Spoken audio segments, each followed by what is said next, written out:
Buyers still have a very limited inventory to consider as prices are predicted to continue rising and interest rates crept up again this past week. It's Friday, June 2nd, 2023. I'm Kimberly Barton of Kinetic Realty, your local market expert with this week's Annapolis Real Estate Report. Subscribe to stay updated on our local market and let me know what you want to know. Homes listed for sale over $1 million now account for almost 40% of those listed for sale in Annapolis. While Annapolis continues to be challenged by a lack of inventory, prices are still rising.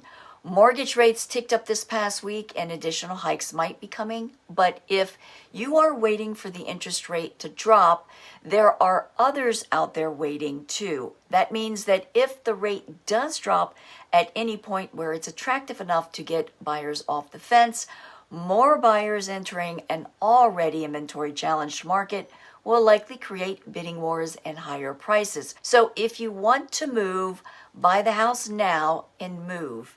If rates drop, do a refinance to the lower rate.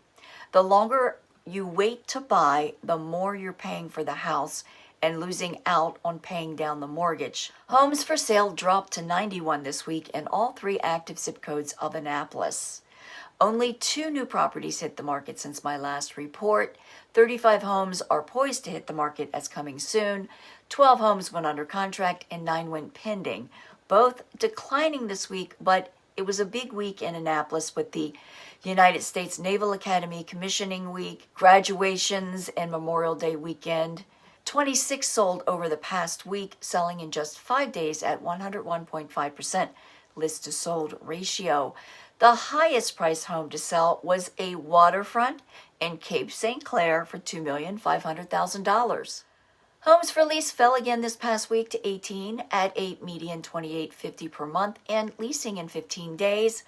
On the market slightly longer than a week. Well, that's a wrap for this week's Annapolis Real Estate Report for Friday, June 2nd, 2023. Thanks so much for tuning in. Be safe and have a super weekend. I'll see you next week.